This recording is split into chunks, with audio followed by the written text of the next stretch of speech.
when I decided to share my house, and it became a nightmare. So I live with my roommate. Originally, I lived alone, but due to some financial difficulties, I invited him to move in with me. Well, to be specific, one of my friends told me about him when I mentioned that I was looking for a roommate. At first, he seemed like the perfect person. He didn't smoke, didn't do drugs, and seemed to be a quiet individual, so I didn't see any problem with letting him live with me. We split the rent and utilities in half, which significantly lightened my financial burden. I thought everything would be smooth and manageable. The first few months were exactly as I had imagined.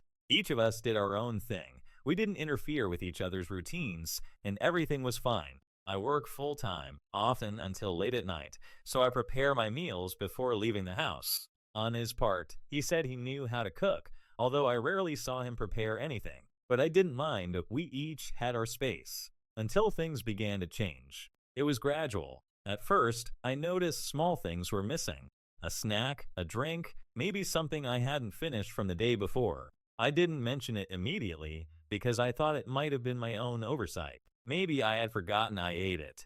But then, the oversights started becoming more obvious. I'd find empty containers in the trash, even labels with my name torn off or blatantly ignored. I asked him directly, but he always denied it with a smile. He'd say things like, "Oh, it must be your imagination," or "maybe you threw it out without realizing it." Honestly, he made me doubt myself at first. Eventually, I decided to take clearer measures. I started labeling everything I cooked. I would literally write my name in big letters on the containers and also send him messages reminding him not to touch my food. Despite this, the food kept disappearing. To make matters worse, sometimes I found undeniable evidence that he was responsible. Once, he even left one of my containers half-eaten on the dining table. When I confronted him, he just shrugged and said, "I thought you wouldn't mind sharing." That was the point where my patience began to wear thin. Now, for some additional context, I'm not a fan of nuts. I don't consume them regularly, but my roommate is severely allergic to them. When he moved in with me, he made it very clear that he couldn't be around foods containing nuts. So, out of consideration, I completely eliminated any products that might pose a risk to him. I didn't do it because I particularly cared. I just wanted to avoid problems. However, his constant food theft and careless attitude started to affect me emotionally. It wasn't just about the food, it was about respect. Every conversation I tried to have with him led nowhere. He always denied everything, even though I had caught him in the act more than once. The last straw came when I prepared some ribs that I was really looking forward to eating after a long day at work. I labeled them with my name and sent him a specific message. "Do not touch them. They're mine." Guess what happened? When I got home, the container was empty. That day, something inside me just snapped. I decided it was time to teach him a lesson. It wasn't something I planned lightly. I thought about it for days before acting. Finally, I came up with a plan.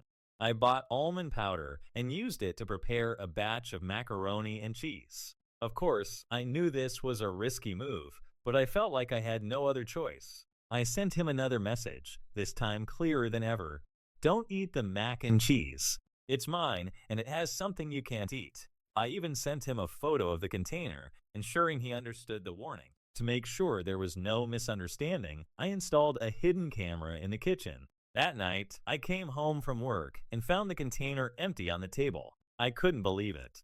He had ignored my warnings once again. I reviewed the footage, and there he was, clearly eating the mac and cheese, even licking the spoon. I couldn't help but feel a mix of frustration and satisfaction. I knew what was coming wouldn't be easy, but I felt like he would finally face the consequences of his actions. A few hours later, I got a call from his mom using his phone. She was furious, yelling, and accusing me of poisoning her son. I tried to explain the situation calmly. I told her that I had repeatedly warned him not to touch my food and even showed proof of my messages. But she didn't want to hear it.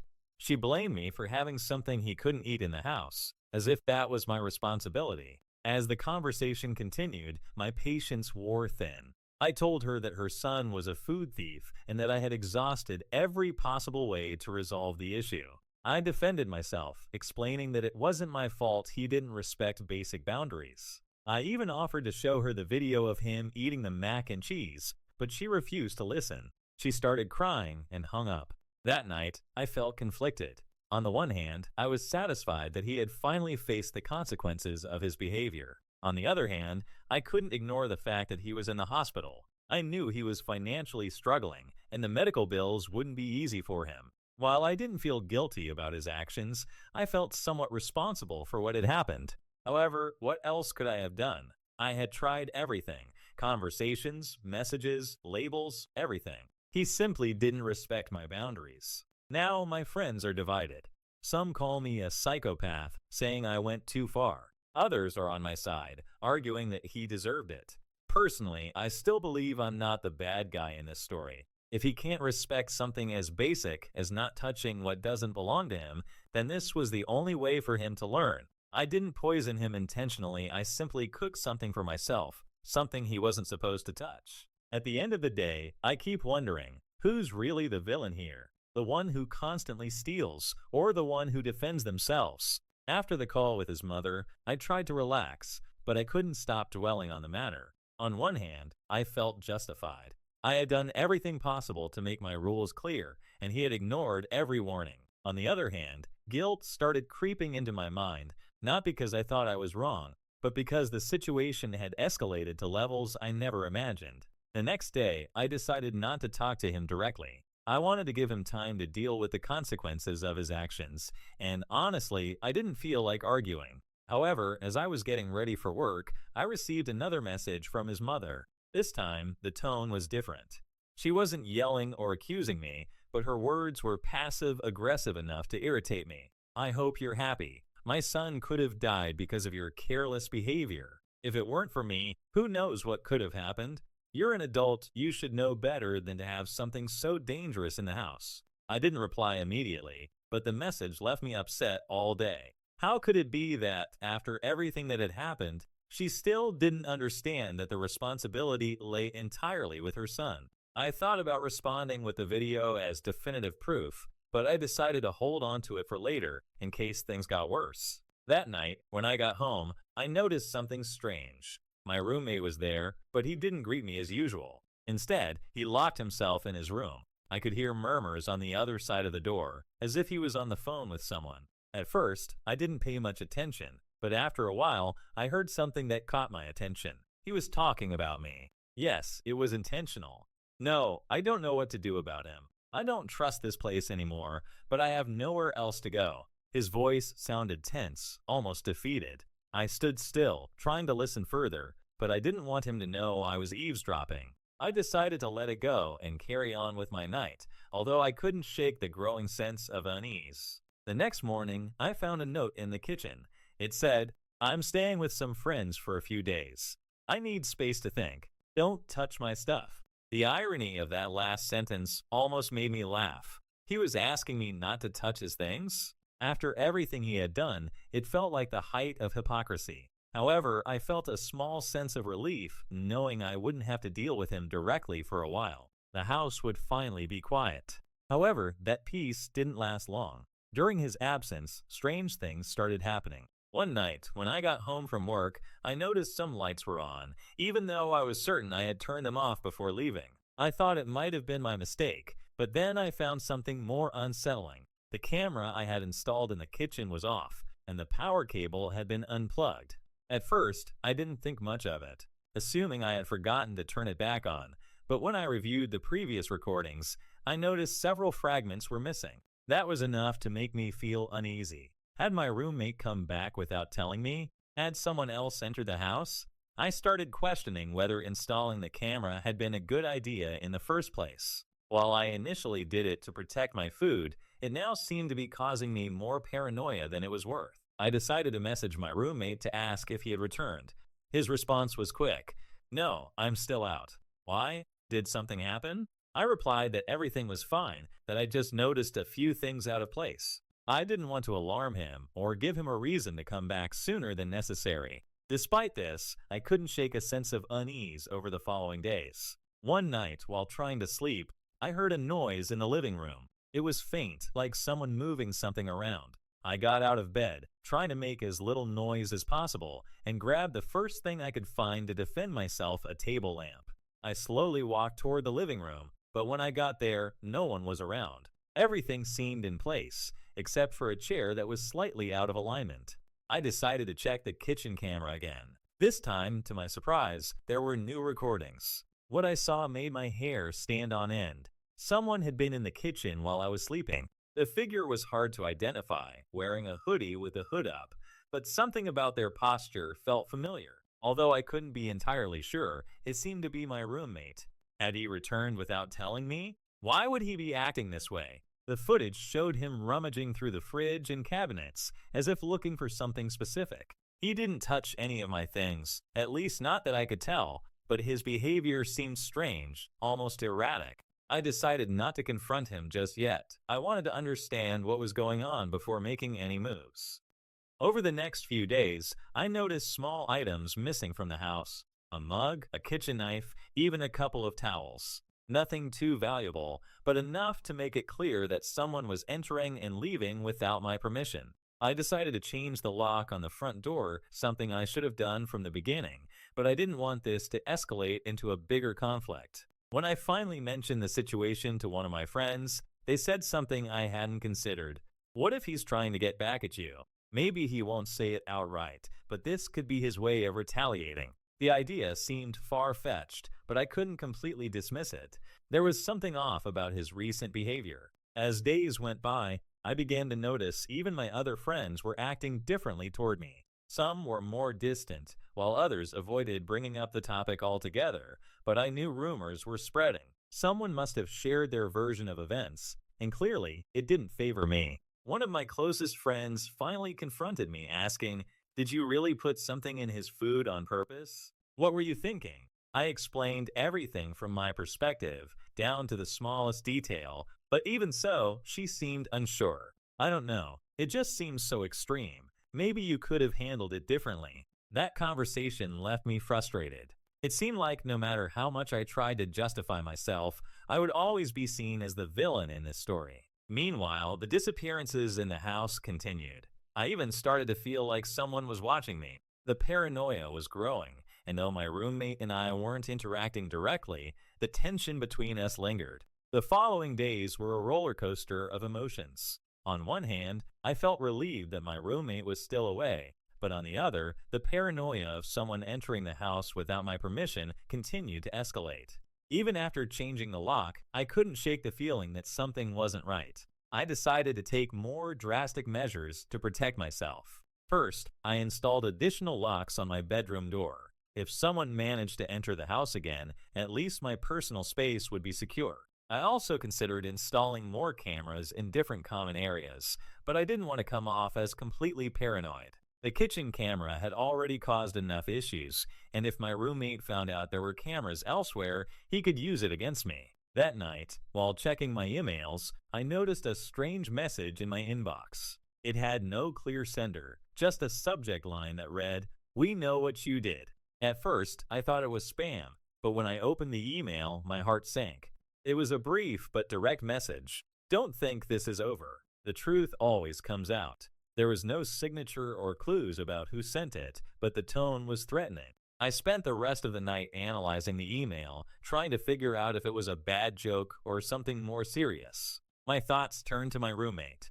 Had he spoken to someone about what happened? Was he trying to scare me? I couldn't be sure, but the email left me with a lingering unease I couldn't ignore. The next day, I decided to dig a little deeper into my roommate's background. Up until that point, I'd been content knowing the basics. His name, his job, and what he casually shared in our conversations. But now, I wanted to see if there was more to his past that could explain his recent behavior. I searched for him on social media and found some interesting things. His profile was pretty basic, but older posts revealed a very different personality from the one I thought I knew. In some photos, he was surrounded by people, smiling and having fun.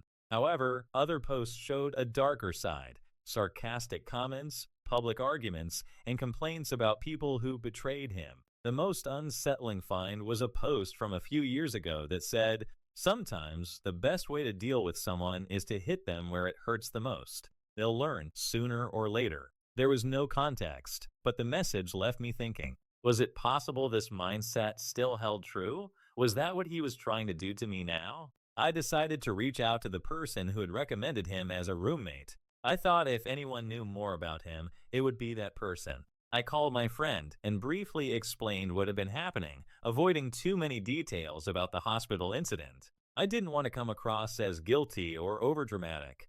But when I mentioned that I was worried about my roommate's behavior, my friend seemed surprised. Really? He always seemed like a quiet guy to me. Well, I don't know him that well. We only worked together a couple of times. But now that you mention it, I remember there was an incident at work. Something about him taking things that weren't his. I don't know the details, but I think he got suspended for it. Why? Has he done something? That revelation left me frozen. If my roommate already had a history of similar behavior, then maybe I wasn't overreacting. But at the same time, it complicated things even more. If he was capable of stealing and lying without remorse, what else might he be capable of? That night, while I was trying to sleep, I received another message, this time on my phone. It was from an unknown number, and the message simply read, "You can't hide forever. Soon you'll understand what it's like to lose everything you care about." My breathing quickened, and a cold sweat ran down my back. Who was behind this? Was it my roommate? Or had someone else gotten involved? The next morning, I decided to go to the police. I wasn't sure if I was being overly paranoid, but I preferred to be safe. I explained the situation, including the messages and the incidents at home, though I left out the detail about the mac and cheese. I didn't want the conversation to turn against me. The officer who took my statement wrote everything down and assured me they would investigate, but also warned that without solid evidence, it would be hard to take action. If you receive another message or notice anything strange, make sure to inform us immediately. For now, stay alert and try not to confront him directly. I left the police station feeling slightly more at ease, though I knew that feeling wouldn't last long. My roommate still hadn't returned, but I felt his presence in everything I did. Even my friends started distancing themselves more, probably because he had told them his side of the story. A couple of them stopped responding to my messages altogether, while others seemed uncomfortable whenever I tried to bring up the topic. One afternoon, while scrolling through social media, I noticed someone had shared an anonymous post in a local city group. The title read, "What would you do if someone almost killed your friend?" Although no names were mentioned, the details sounded suspiciously familiar. I decided to read the comments and wasn't surprised to find several people suggesting drastic measures against the supposed aggressor. One comment even said, "If someone did that in my house, they wouldn't live to tell the tale." My heart pounded. Although no one knew it was about me, I couldn't help but feel exposed. Was this part of my roommate's plan? Was he trying to turn more people against me? That night, I decided to stay up late. Something inside me told me something was going to happen. Around 2 in the morning, I heard a noise at the front door. I turned off the lights and quietly approached to look through the peephole. At first, I saw nothing, but then I noticed a shadow moving near the window. My heart began racing. Someone was outside, and they didn't seem to be a friendly visitor. As I watched the shadow move near the window, my mind raced with possibilities. Was it my roommate? Someone else connected to him? My breathing quickened, but I tried to stay calm. I didn't want to turn on the lights or make any noise, so I stayed still, hoping whoever it was would leave. After a few minutes, the noise stopped. I cautiously approached the window and looked outside. There was no one there, but the mailbox was open, with something sticking out of it. A chill ran down my spine, but I decided to check it immediately. I grabbed a baseball bat I kept in the corner of my living room and opened the door slowly. The neighborhood was completely silent, the street deserted. I approached the mailbox and found a manila envelope with no address or sender. I opened it cautiously and found a handwritten note that read, "This isn't over. I know what you did, and you'll pay for it." There was no further information, but the message was clear. Whoever was behind this wasn't going to stop. I quickly went back into the house and secured all the doors and windows. My heart was pounding, and the paranoia I already felt seemed to multiply. I knew this couldn't go on. I needed to resolve it once and for all. The next day, I decided to confront the problem head-on. I called my roommate, but he didn't answer. I tried sending several messages, but he continued to ignore me. So I decided to contact him through one of our mutual friends. This person, though somewhat reluctant, agreed to give me the address of where he was staying. They asked me not to do anything impulsive, but I didn't respond. At this point, I just wanted to end it all. I drove to the address. They gave me a small apartment in a rundown complex. I knocked on the door, and after a few seconds, my roommate opened it. His expression quickly shifted from surprise to anger. "What are you doing here?" he growled, crossing his arms. "We need to talk," I said firmly. "This can't keep going on." He stayed silent for a moment before letting me in. The apartment was a mess, with fast food boxes piled in the corners and clothes scattered everywhere. I sat on a chair while he remained standing, watching me warily. "What do you want?" he finally asked. "I want to understand what's going on," I replied. "Since the hospital, things have spiraled out of control. The messages, the threats, the missing items from the house.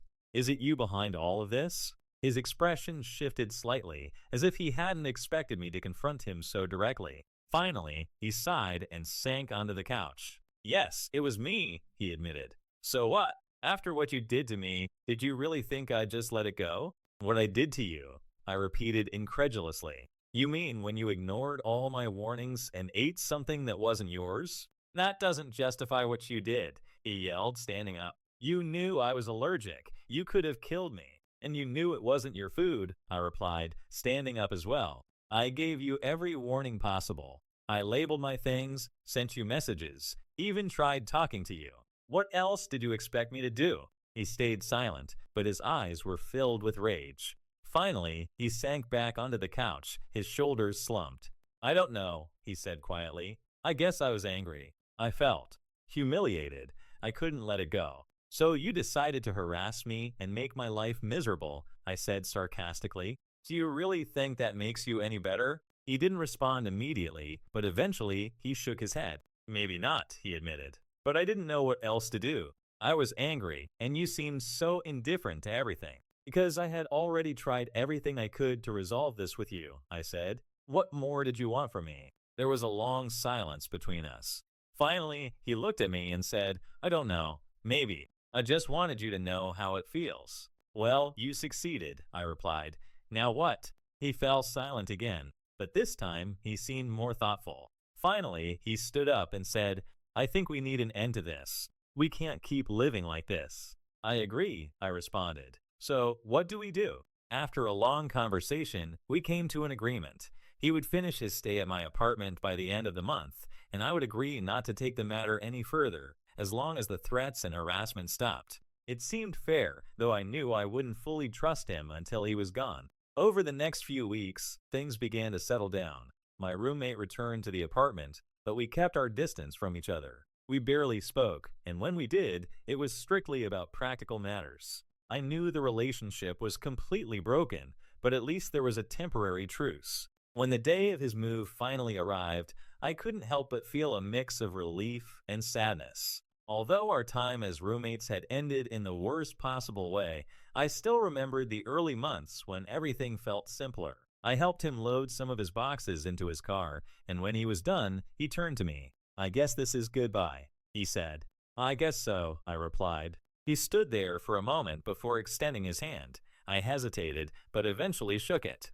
"I hope you find something better," he said before getting into his car and driving away. That night, for the first time in months, the house was completely silent. There were no footsteps, no lights left on that I didn't remember turning on, and no sense that someone was snooping through my things. I finally felt like I could breathe again. However, the experience left me with an important lesson. Boundaries mean nothing if people aren't willing to respect them. From that point on, I promised myself to be more careful about who I let into my life, because sometimes peace of mind is priceless.